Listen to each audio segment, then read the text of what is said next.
Alright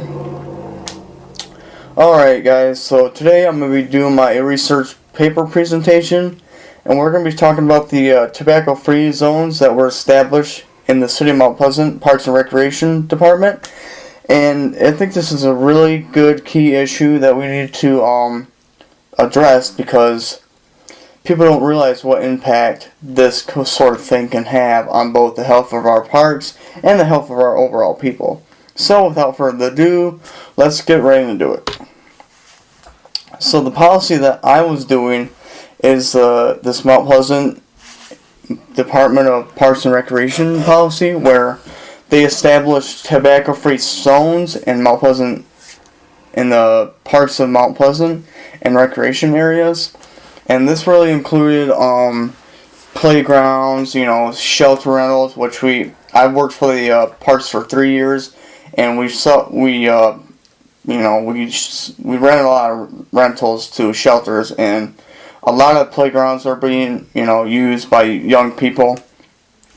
And the reason they did these tobacco-free zones is to promote health and reduce environmental issues, which I think is a big key issue, because when you think about it, the parks that are established in any area you go to, whether it be Mount Pleasant or Colorado, those are just places that are just a speck of what the whole issue of the environment is, which is the environment is kind of a big part of the parks.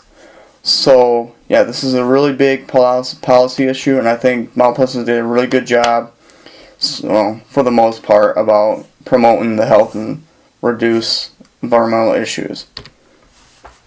The problem I found with this is because they didn't really consider trails or trail systems in that policy, which I'm sure they did mean to, but I've seen a lot. I've worked for the parks for 3 years, and I've seen a lot of people smoking around walking around the trails, smoking a cigarette, and really, I see a lot of mothers with strollers, people with their young kids that it's a really big problem, because even young teenagers are smoking in the parks, which I think is kind of weird. And although there are some areas you can smoke, I really think we need a more focused issue here, because we're more focused on playgrounds and shelter rentals, and we're not really taking into consideration all the areas of the park, because when you think about it, everything is part of the environment, and I think we need to make, you need to take into consideration what all the areas of the parks are being affected. So, some of the alternatives that I found is maybe, kind of have it where tobacco-free zones are in all parks and all areas of the parks.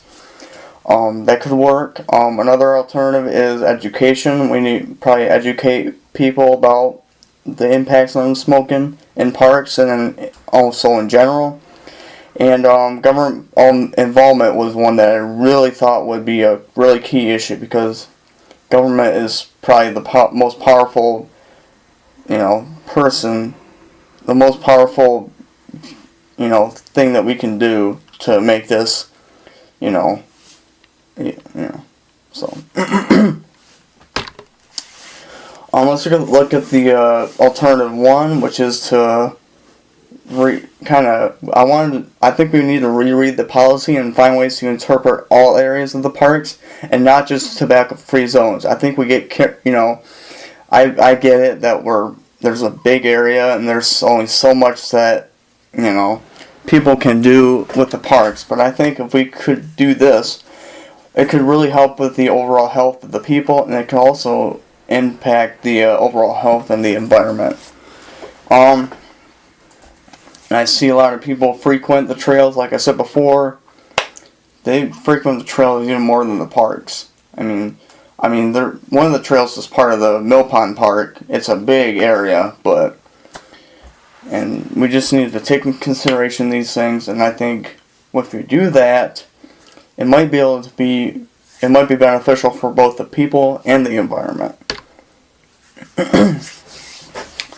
So number 2 on the list is education. I think we need to educate young people about the effects of tobacco on them, but also on the overall health of the environment.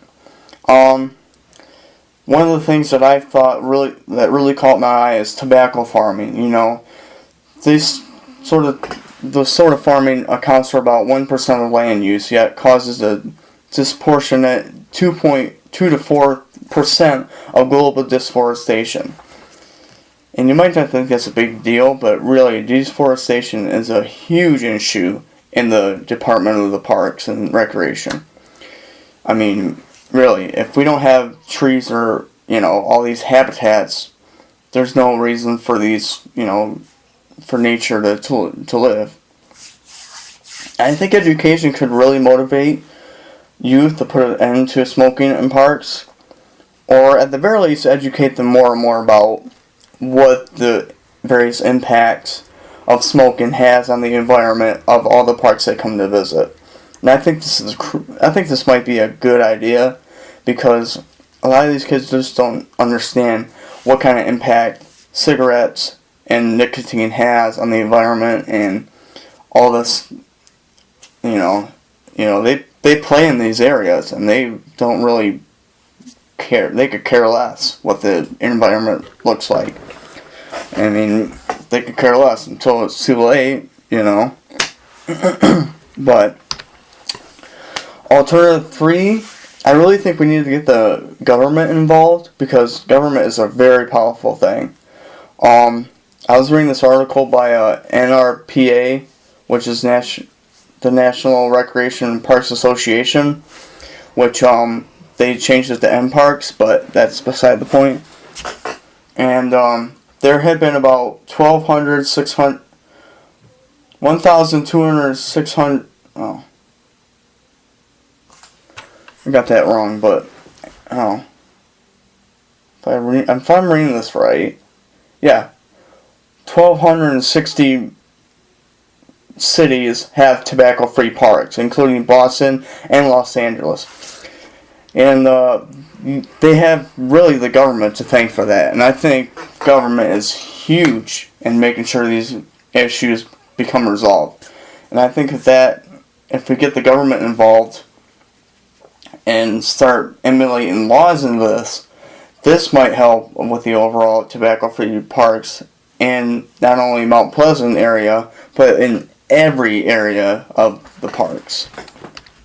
So, the most reasonable alternative I thought was best for us is education, because it won't cost much. It doesn't cost anything to tell a kid all the things that are being affected by tobacco.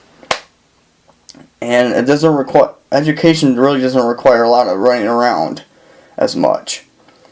I mean, with government involvement, you gotta, talk to the president, you gotta talk to Congress, all this stuff, and it's, it might not seem like much, but, it's really time consuming. I don't think people are really that focused yet on this just yet.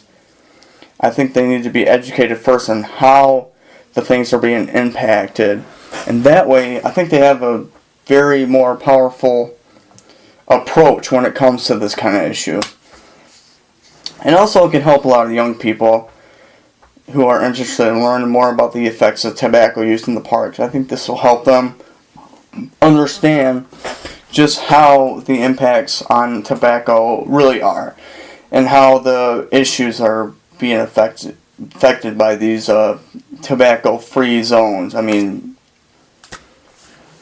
a lot of tobacco-free zones in the parks, but I think we need to educate more and more people about the impacts of smoking.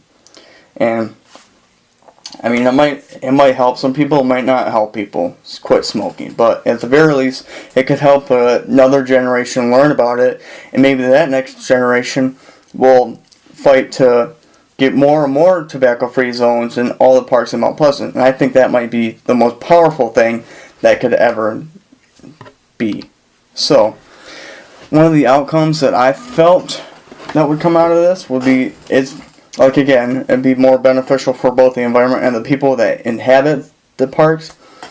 It could help put more smoke-free zones in the parks, in all the areas, including the trail systems. And I think education is really just a very powerful thing, because when you learn something, it sticks with you. And you might be against it, you might be for it, but at least you know more about what is being done and what needs to be done in order for these issues to be resolved. And I think education really does a good job at, making sure people know what the harms are if this continues. So, I think the overall solution is tobacco-free zones are beneficial for the environment. I think we need to work together to stop smoking in parks, which I think this issue can make a world of difference. And I think this will make parks safer and much more enjoyable if there were smoke-free zones in all areas of the parks of the city of Mount Pleasant. But I'm not just focused on Mount Pleasant. I'm focused on all the areas of parks. I'm not really familiar with all the parks myself yet, but I know Mount Pleasant has really one of the worst smoking habits in the state, I think. I've seen it quite a few times. I've seen a lot of cigarette butts, and it's not really good. But that being said, there's my references, and I hope you enjoyed, and we'll see you later. Thanks for listening.